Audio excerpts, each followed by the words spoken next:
We're talking Ball State, Don Shondell and Ray McCallum talking Ball State, Nate Davis and Bonzi Wells, Schumann, Bell Tower and Worthen, Fans Oliver from Muncie to Berlin, getting from cannons, Carters and Greeks. All right, everyone out there in Cardinal land, welcome back for episode number 3 of Cardwood, the show where Ball State men's basketball takes center court. I'm John, your host as always, joined today by none other than our good friend Rob from Sidelines Ball State on Twitter.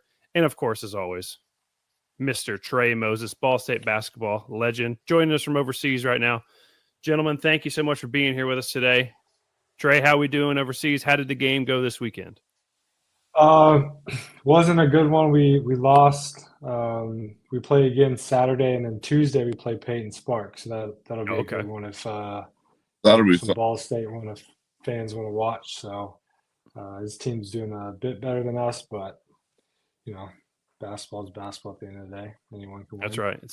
Anything can happen in any game. And everyone out there, if you watch the Ball State show we have on the football team, Ball State Union, you're no stranger to Mr. Sidelines Rob there. Rob, I know you love football. I know you love all things Ball State, but me and you share a special bond. We love Ball State men's basketball as well. I know you're a season ticket holder.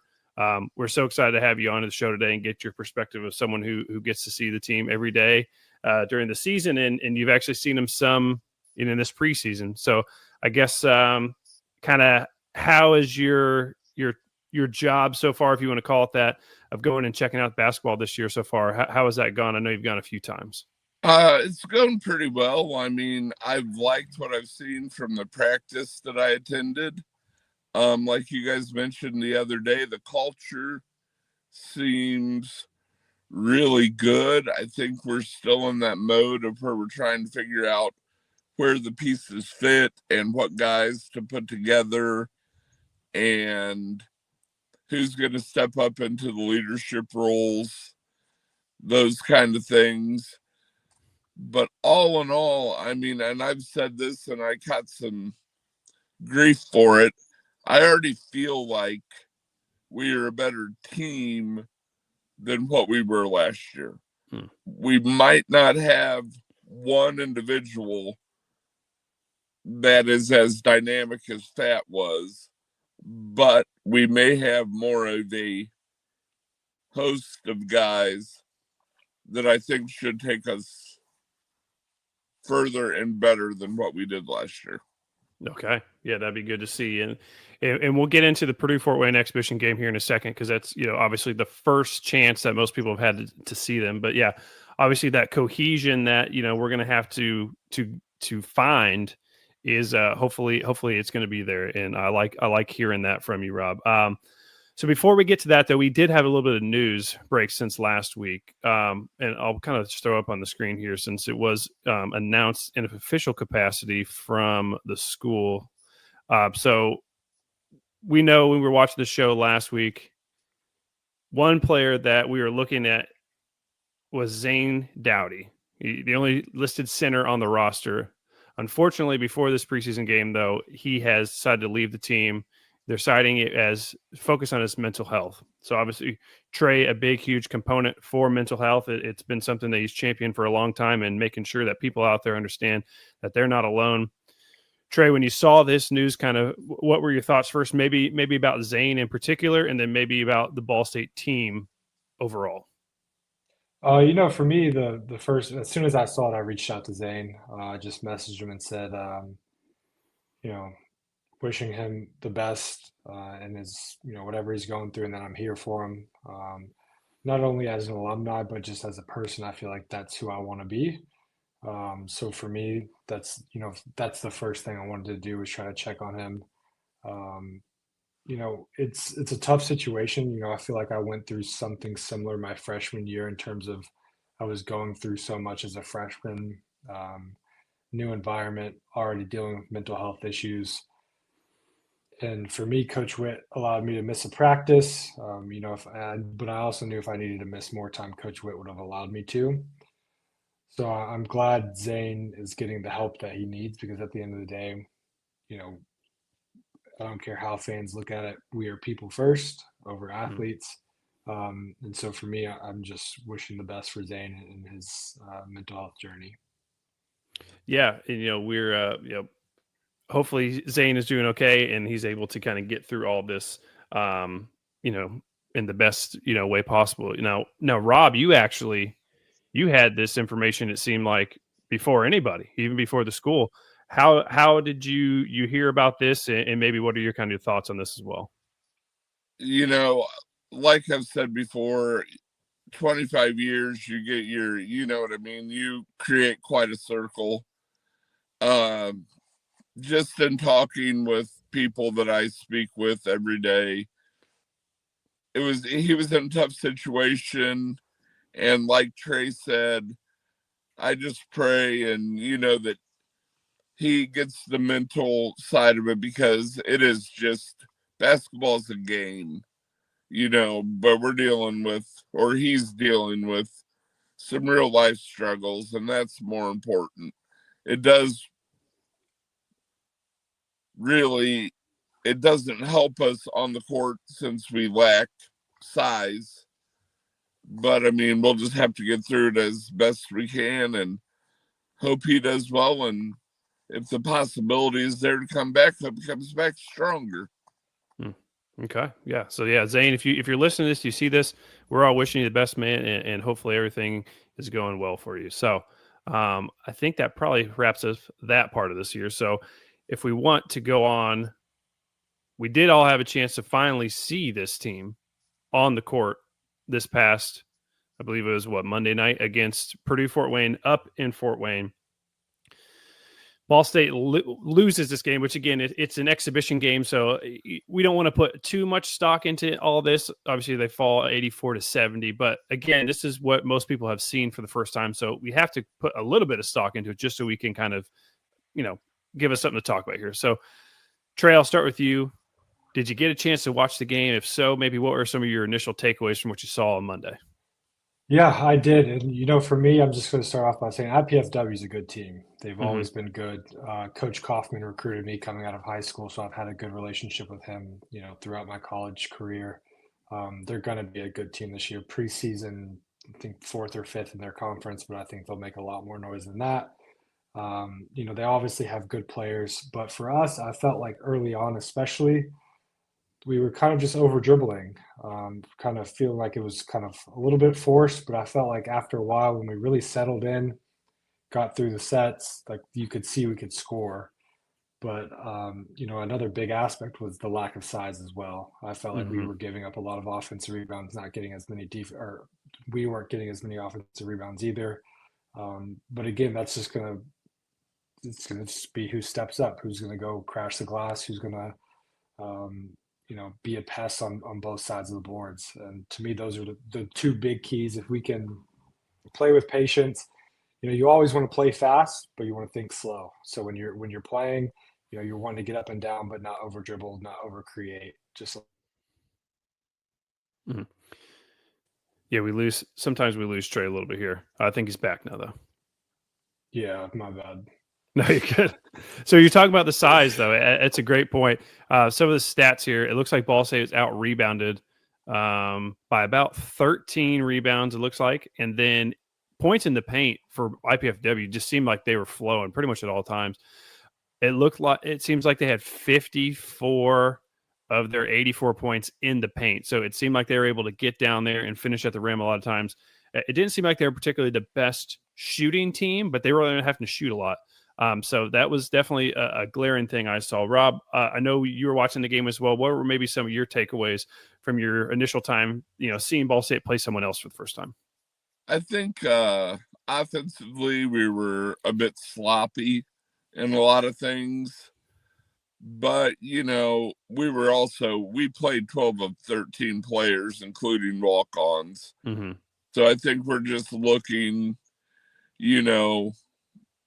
for what fits. And you also have to take into account a lot of times there's concessions made for these games Mm-hmm. where a coach will say, we're not going to do this or we're not going to do that. And we don't know what it was. Like last year, we played one where both coaches agreed not to play zone.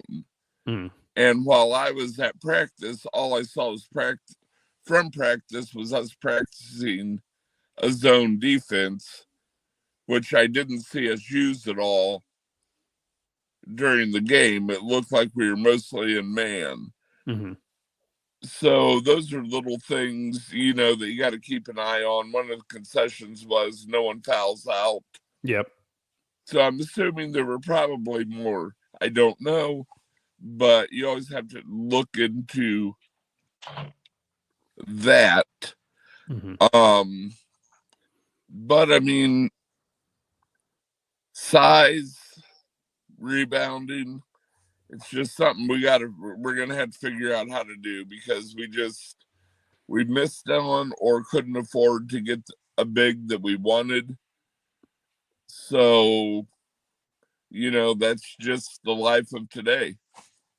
Yeah, I know they talked on the broadcast that one of Coach Lewis's things they were really trying to do in this offseason was find that big rim protector out there in the transfer portal or in these incoming classes, and they just weren't able to get that guy in. I don't know if maybe you know more, Rob. Maybe it was one specific person or maybe it was just people in general, but they did mention that on the show or during the game. It's like they understand that they're missing that guy. They're missing that guy who can be down in the paint and protect the rim, and they know they don't have that, and they tried to get it, but they just weren't able to.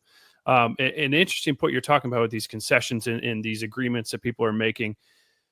I wonder if that is one of the reasons why these were never on TV before, because now, obviously a podcast is going to talk about this game, but beforehand, if these concessions are being made, no one would know about it in the past, because no one could see the game. When Trey was playing these exhibition games, no one saw them. And I'm curious if that was maybe one of the reasons, because now it's like, okay, like for instance, the guy from Purdue Fort Wayne, he dunked on us, and made it a big thing in the game, and all the fans are going crazy and stuff. And it's like, well, do they really want that out there if that's not like how they're usually playing? Like, do you think these open exhibitions that people get to watch on TV, do you think these are going to continue, or do you think this is a fad that's maybe going to last a couple years? Oh, sorry, go ahead. Go ahead, go Trey. You go. I was just going to say, you brought up a great point, and I was going to touch on it before you even hit it. But, like you said, for us, it wasn't, none of these games were really ever streamed. No one saw them. And now with the ability to watch these games online, like you're not wanting to show too much. So again, like I said on the last podcast, like take it with a grain of salt. What we see, obviously, lack of size is a big deal for us this year.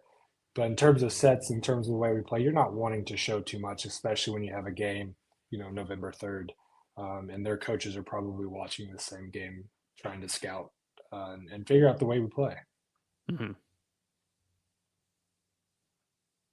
Rob, what'd you have for that?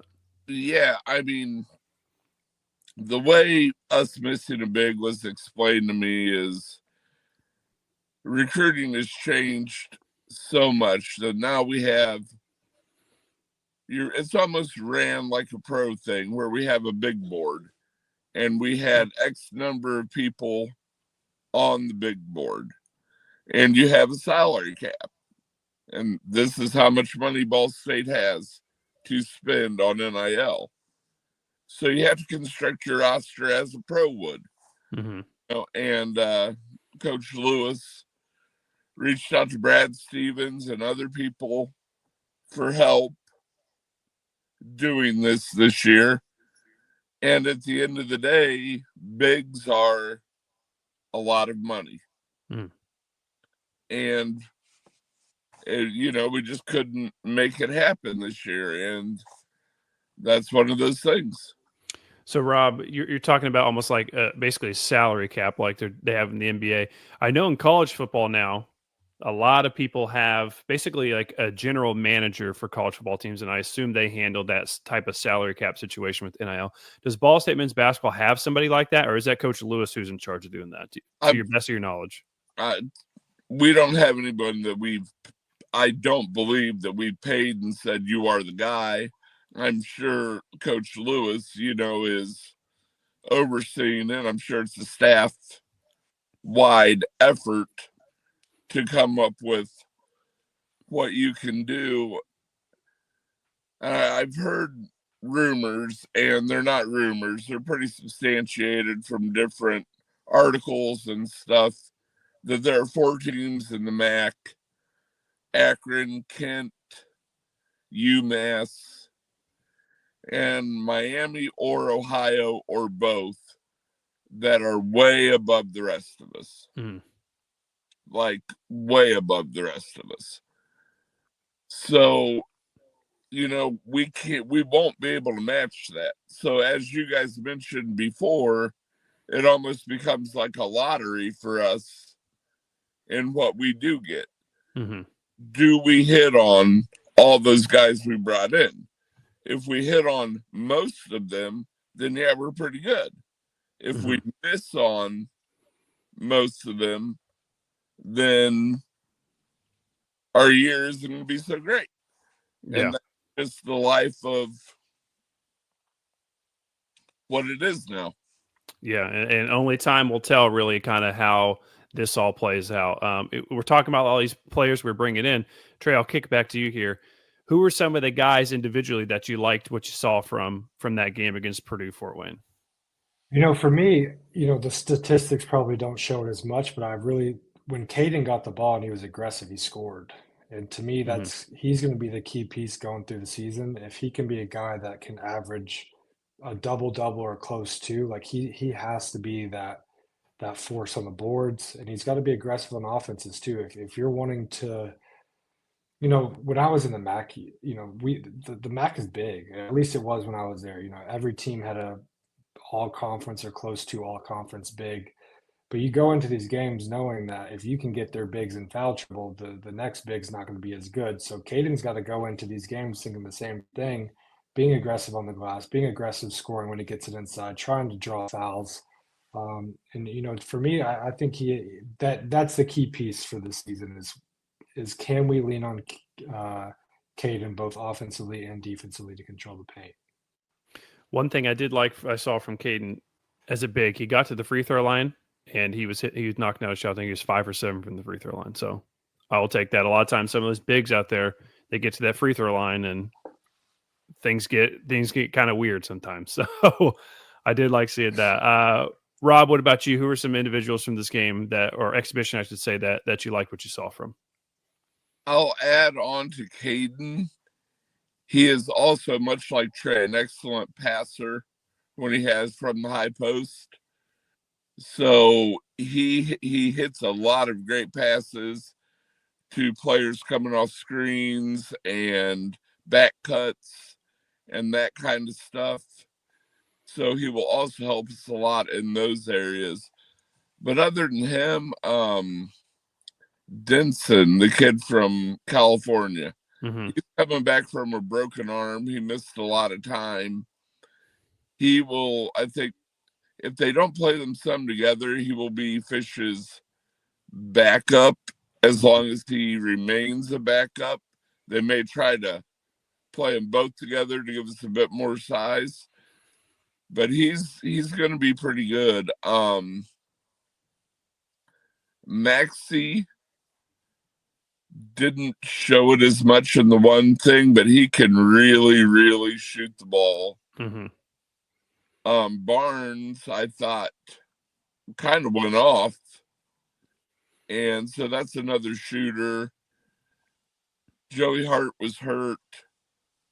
He's expected to I've heard he stepped up his game a lot.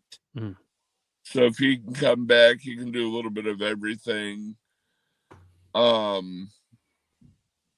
really like Davion Hill. He gives you that. He's a football player playing basketball. Gives you that toughness. Alpha kind of guy, not going to put up with any crap. That kind of, I don't want to say TP-like because he isn't, but that role of, I'm just not going to take a whole lot of crap kind of guy. So those are names I like, but I mean, we'll see more as it plays out. Hmm. Yeah, this is the first time for me seeing all these guys kind of play together. A lot of them seeing them play for the first time, obviously from so many people coming from so many different places. Yeah, I was impressed with Devin. Excuse me, with Devin Barnes. You know, kind of a smaller guard, but like you said, Rob, he kind of went off there in the middle of the game and knocked down a handful of threes and was able to finish at the rim a couple times. So I liked what I saw from him. I'm with you from what I was reading. Juwan Maxey seems like he's going to be kind of more of that 3-point shooter that we'd have. I think he would have led the team in threes last year. So didn't quite shoot as well as I think he would have hoped to. But again, first game, first game in a new uniform playing with these guys. So, hopefully that'll come, hopefully shooting will kind of get that going. So from either of you, is there anything else you want to touch on from this game before we move on? I think I read that we shot 53 threes. I could be wrong, but I want to say we shot like 27%. Let's see. We shot maybe like 30. Okay, so 24. It's hard to read on this thing. It's weird how it's like two different. Oh, here we go. We were 8 for 30. Okay. 26.7%. I thought 53 was wrong, but either way, 27%. I know we were, even if we shoot 35%, which I think we'll shoot better, the game looks a little bit different. So as long as they're good threes, I think that will even out in our favor as well. Trey, anything else from you? Yeah, and I'll touch on that a bit too. I think because of the lack of size, we should expect a lot of threes to be taken this year. But the key is to not live or die by them. If you're going to live and die by threes this year, it probably won't be the season we want it to be. But if we're able to get in the paint, kick out, then that'll be a lot different. But just taking them to take them will never be good. But at the end of the day, getting to the rim, getting to the free throw line will be key as well. I don't know how many free throws we shot, but if we're able to get to the line consistently, that'll force the defense to collapse. And then, like you said, as long as we're taking, easier, less contested threes, and the more you drive, get to the foul line, the more defenses collapse, which will make the 3-point line a lot easier. Yeah, Ball State. And when Joey Hart's back, that'll help from that side too. Yeah, Trey, you're talking about free throws. Ball State 14 and 19 in the game from the free throw line. So before we get on to the game next week, I had one kind of fun thing I wanted to bring up here. And Trey, maybe you might be able to give me some insight on this. I don't know how long this has been going on for, but we saw something, or at least I saw it for the first time here the other day. This is from our Ball State assistant coach, John Clancy, and they talked about this on the broadcast a little bit. We got manager rankings for Ball State men's basketball. So I think they, in a kind of a funny way, they do these every week. It looks like this is week 4, so they've been doing it for a little while.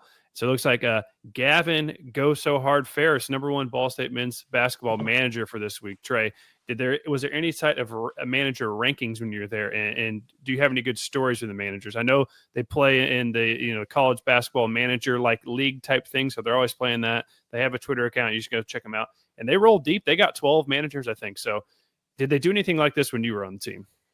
Rankings wise, no, but every home game I went to every manager game I could. Away games we weren't really allowed to because all the managers kind of drove together, but I loved going to the manager games. It's so, they worked their tail off for us in practice and games.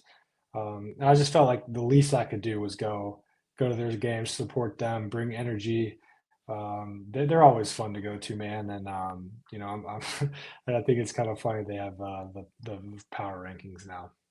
Yeah. So, Rob, you've probably seen this already, but do you know any of these guys? Have you heard about this before? What's kind of your take on the manager rankings for Ball State men's basketball? I didn't know I knew there were rankings this year, maybe last year, but I've always known of the manager games. And these guys love them and they're fun. And there's actually, some of these managers can play a little bit of ball. Some of them are good. I did want to touch on one other thing. You guys mentioned it the other day, the super secret scrimmages. Now, I don't know. we played Lindenwood in our super secret scrimmage this year. Oh, okay. And we did win. Now, I don't have any stats of that or anything else, but I know you guys mentioned that. So there's your super scrimmage result. Secret scrimmage. There we go. Perfect. Yeah, that's interesting. I didn't know if they were still doing those or not with how they do these exhibition games now. But yeah, that's interesting to hear. So, okay. Shout out to the managers. I was a student manager for the football team for 1 year, so managers unite here. All right, let's talk a little bit about this upcoming game against Louisiana, and then we'll get everyone out of here. So this is the first ever meeting between Ball State and the Louisiana Lafayette Raging Cajuns. Louisiana has a new coach coming in, Quinianis White, I believe is how you pronounce his name. And there's a similar roster makeup that Ball State is. A lot of new people coming in, which I think is pretty much the case for pretty much all of these, mid-major type schools. So they're playing in the MAC Sunbelt Challenge. So basically how this gets determined is they do their best to kind of predict what the net ratings might be going into the season, and they kind of just try and match you up as best you can. So this should be somewhat of a similar matchup. So Trey, I don't know if you had a chance to dive into Louisiana's roster much or the team at all. If you have, what are your thoughts on maybe some of their teams? And if not, what's your thought of maybe just Ball State basketball season tipping off this week? For me, I was looking at the roster earlier today, and I have it up now, but a lot of size. Their tallest is 6'10", and then you have 6'8", 6'9", 6'7". So again, it's how are we going to be able to deal with the size of them? I think that's going to come down to every game. I think most teams will probably be bigger than us. So it's going to be team rebounding on the defensive end, boxing out, putting a body on your man, getting the rebound out and pushing. Because again, we're a smaller team. We got to play fast, in my opinion. So to me, that'll be the key for not only this game, but the season as a whole. Yeah, that was going to be my question for you. Was if we know we had the size disadvantage and we're playing a particularly big team, which Louisiana is that just what your game plan is beforehand? Is just, hey, we're just going to run as much as we can, any opportunity we can. We're going to try and get out and run, and hopefully these bigger guys are slower, or is it just you kind of got to take? Because it seemed like they were, and like we said earlier, you don't want to show too much, but it seemed like they were more of a half-court offense this last week. I don't know if that's by design or not, but it didn't seem like they're outrunning a ton. So is that really where we're going to focus is, hey, we're just going to try and run these guys out of the gym? Or what are your thoughts? What do you think? For me, there obviously has to be a combination of both. But you look at the guards we have and their ability to get downhill and finish. You look at Caden, I think he's a fairly athletic big that can run. If I were coaching, to me, that's the goal. Is we got to get out and run, get down the court. It doesn't mean we have to shoot right away. You know what I mean? Like, we just have to run. And at the end of the day, if we can run on the offensive end, I would be not pressing per se, but trying to apply as much pressure as possible on the defensive end just to be able to create more turnovers to lead to easy buckets. Because it's going to, half court, especially against bigger teams, it becomes a little bit difficult to score, especially inside the paint. And then we go back to the amount of threes we take, it's going to be harder for us to take threes if we're not able to get inside the paint. So for me, I think it's getting out in fast breaks, getting out, running as fast as we can. Again, doesn't mean we have to shoot right away, but just trying to run. Yeah, I mean, we saw this last year for any NBA fans out there. One of the keys to this Pacers run was they were not the biggest team by any means, and they would get the ball and they were going as quick as they could, pretty much at any chance. They weren't giving teams a chance to get back and set up their defense. They were going out and running as fast as they could. Rob, any thoughts on this game? Any thoughts on the season kicking off? I know I assume you're going to be there on Monday. I know you're a season ticket holder. How excited are you? Just kind of walk me through what you're thinking about for this upcoming game on Monday. I'm not going to act like I know a lot about the Louisiana Raging Cajuns because like you guys, I looked at their roster and I saw the 6'10" kid, looked him up a little bit, and at one time he was a 4-star kid. I don't know that he's played up to that. I don't know that I put a lot of stock in star ratings, but he could give us size, as you guys have said. Well, it's going to be tough for us. But I mean, hopefully Lewis has a plan to mitigate that some, and we'll stick to it and play as a team and do well. As far as the season, man, I always get pumped up for the season. I mean, I've been out there. Trey will testify to this. My family and I have been out there for years and years and years. And so we always have a good time, no matter the results. Of course, first off, we can't miss Cleveland 3 years in a row. Mm-hmm. Ball State basketball does not at least miss the opportunity to go play in Cleveland. We can't do that 3 years in a row. Mm-hmm. We have to get back there and at least give ourselves a puncher's shot at getting hot in the tournament. And that's what really it's all about anymore. The max of one bid league now, you get that bid by winning the tournament in Cleveland, but you had to be there. So that has to be the goal. Mm-hmm. Yeah, I think this fan base is kind of a sleeping giant. Either I don't know if apathy is set in or what the case is, but they're ready. They're ready to explode. They're ready for this team to be good again. They're ready for this team to make it to Cleveland, to win some games in Cleveland, and obviously ultimately go back to the NCAA tournament. So, Rob, I guess a couple more questions for you, and then we can kind of wrap this up here. So, starting off the season with this Max Sunbelt Challenge, it's been going on for a few years now. Is this something that you like as a fan, as a season ticket holder, to get to see a new team that you don't usually see to start the season, or would you prefer it to be, against like a University of Indianapolis or a Taylor or someone who maybe is almost more of like a guaranteed type win? No, I like the Sunbelt Challenge. I really do. It gives us an opportunity to see a team that we may or may not see. Gives us kind of a surprise, in February, and Mm-hmm. they really should be, the way it's set up, a good challenge and a good push. You may not want to step away from conference in February, depending on what road, weirdness goes on. But I like it. I think it should stick around. It's fun. And to touch on one other thing you said, and Trey will testify to this, Muncie and Delaware County they have a huge basketball following. Mm-hmm. I mean, if you are a good team, the community will come out and support you. You just got to roll some wins together, and you can watch the attendance jump by hundreds, by thousands a game, literally. I mean, it's just, that doesn't so much happen in football, but it does in basketball. Mm-hmm. So, I mean, I'm hoping we get some of that, because Worthing can be rocking when everything is going well.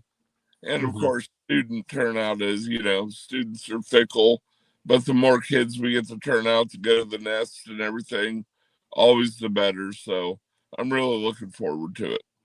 Yeah, I mean, I had some awesome times watching the football team when I was in school, but one of my favorite memories was we played Butler maybe early in the year when they came off those two Final Four runs, and we won that game, and that place was full. It was rocking. It was awesome. It was like one of my favorite Ball State basketball memories ever. So it can get going. Trey, is that? Do you kind of agree with that sentiment? Like, if we put a winner out there, this is a great place to go watch a college basketball game and a great community to play college basketball in. 100%, especially, if you start winning early, you start opening some eyes. Because at the end of the day, MAC plays really when you want fans there, when Mm-hmm. the game could really go either way. So if you can have a great non-conference, get into MAC play, Worthing's packed, kind of gives you that the extra juice you may need, gives you an extra stop. You may be more willing to put your body on the line. I love Worthing. I miss it all the time. I wish we would have got one of those Butlers, Notre Dames, whatever it was at home. But Worthing's a great place, and hopefully they can get it jumping this year. Yeah, there was like a 4 or 5 year span where we had Purdue at home. We randomly had Georgetown at home. We had Butler at home. We had a handful of these big teams there that came to Worthing. It doesn't really happen as much anymore, it seems like, but there was a stretch there for a little while. All right, guys, before I wrap up, any final thoughts? Rob, I'll start with you. Any final thoughts on anything, really? No, I'm just looking forward to a great season. Hopefully I'll come on, hang out with you guys more. Definitely thoroughly enjoyed it. Trey, if you have a link to your game this week, please post it. I would love to see it, and we'll get it out there. I mean, that sounds like a fun time. Max wanted me to make sure to tell you hi. And that's about it. So, I mean, hopefully we'll talk about some wins the next time I come on. Perfect. Trey, any last final thoughts for you? Yeah, just tell Max I said hello as well. Win or lose, I just hope the fans go and support. For us college athletes, whether it's 1 year at a university, that's kind of how it is now, but I spent all 4 years there. And to me, the community meant more to me than anything during my time at Ball State. The fan support, talking to fans, and going to Walmart, talking to fans at Walmart, whatever it may be. Like, I just hope that, the fans just come out and support these kids the best they can each and every game. And man, I miss Greek's Pizza. I haven't had it since I was at Ball State. So there you go. All right, one quick Greek's Pizza question for both of you, and then we'll really be done. Greek's Pizza, do you prefer to go sit down in a restaurant and order a whole pie, or do you prefer to grab one at 2 a.m. as you're walking by? I'm too old to be out at 2 o'clock more, but I will say I go to Greek's at least a couple times a week and get a carry out, bring it home. I'm real close though, but there's something about, I would love to go back down 2 o'clock in the morning and grab a piece of Greek's Pizza. And word of advice, there are now 2 Greek's Pizzas in Muncie. Oh, okay. One is out on McGalliard across from the mall. Don't do that one. No, go to the original one. Keep it in the village, man. Keep it in the village. There we go. Perfect. All right. Man, for me, I definitely the 2 a.m. That's right. Probably for not sure. good to admit, but definitely the 2 a.m. Yep, I was out 2 a.m. pizza, and also I was a Carter's guy. I don't know if Carter was there when you were in school, Trey, but he was the hot dog guy in the village. That was my spot. Oh, yeah, well, yeah. So, Mm-hmm. all right. If we can get to a weekend game and all 3 of us there together, maybe we can make some kind of pact that we can all make it out till 2 o'clock in the morning. There we go. Now we're getting somewhere. I'm in. And we'll go be the old guys in line at Greek's. There we go. I'm in. All right. Perfect, boys. All right. Well, everyone, thank you for tuning in today. This was episode 3 of Cardwood, the Ball State men's basketball podcast. If you like what you saw, be sure to like, comment, and subscribe to this video on any platform you're watching it on. And until next time, chirp, chirp, and go Cardinals. Chirp, See you guys.